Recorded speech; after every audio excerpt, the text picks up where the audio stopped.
So I had just started work at Red Lobster, and this was back. This was about a year after college. I just started work at Red Lobster, and I started bartending there. I never bartended before. It's actually a pretty good gig if you're somebody with high energy and loves to talk and whatever else. I really had a good time there. It was an awesome experience. I was just there for a couple months, kind of just switching around different opportunities. I went and started serving for another organization, but anyways.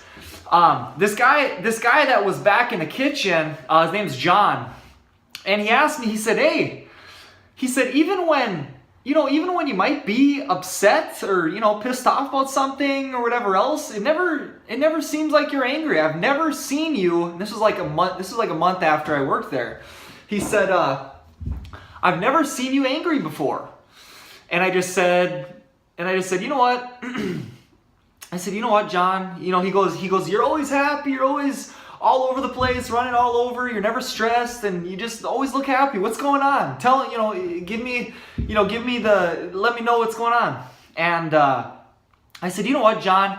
I said, when I was younger, I was about 12 years old, and my dad must have not thought I had too many friends, because he handed me this book when I was younger, and I was closed off when I was younger. I was a little bit of an introvert when I was younger, but he handed me this book, and the book read something like "Need more friends," or it was like "Get more friends" or something like that. And I wish I would have kept the book, because it really did change my life. It was a short novel, but my dad gave me this book, and it was like the first book I've ever read that was anything towards, positive movement in your life, or, self-motivation or anything like that. But I read this book, and towards the end, it gave me a great story, and it gave me something that I'll be able to keep in my mind forever, when I live my life day to day and go through frustration or whatever else, okay?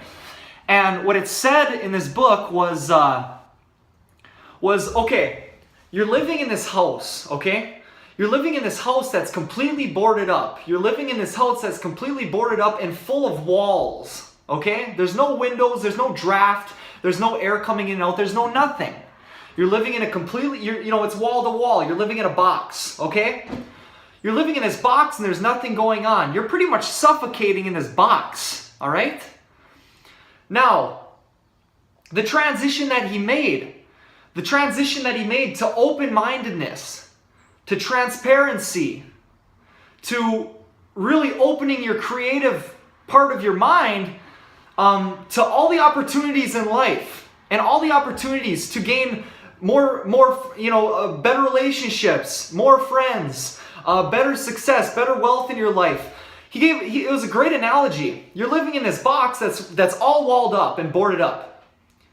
You take down all of these walls, you take down the boards, you take down everything. You bust the walls down and you replace it with windows. It's a super easy, easy analogy to think of. You replace it with windows. Well, now you're in a breeze, now you're in the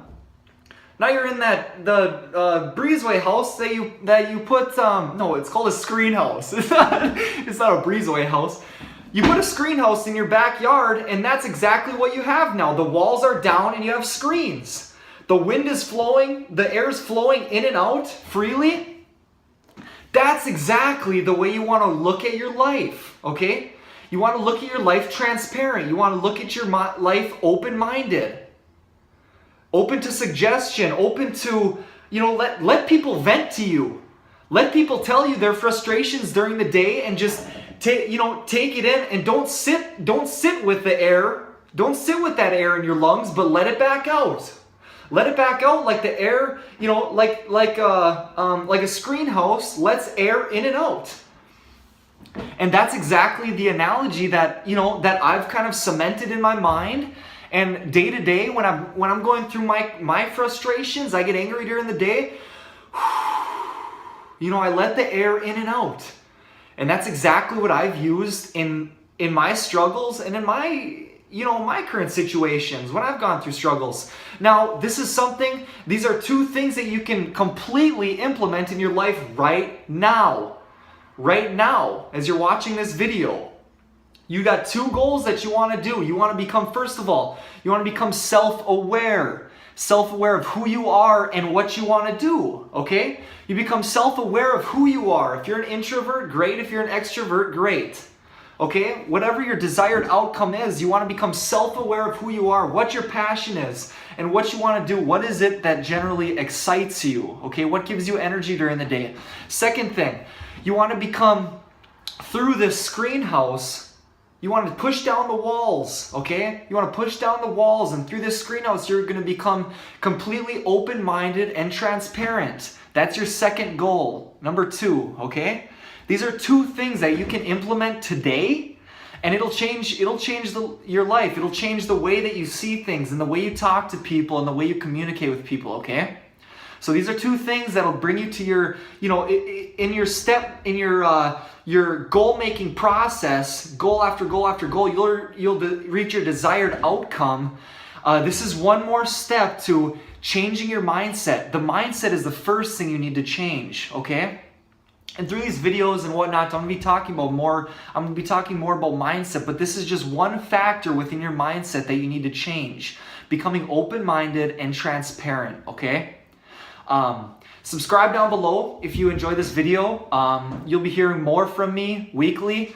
And you know what? I love you all, and I'd really like to connect with you, and I'm excited for the next upcoming videos, okay? So have a good week now. Take care. Become open-minded. Become transparent. And you know what? Push down those walls that are separating you from your desired outcome, okay? Okay, take care. Bye-bye.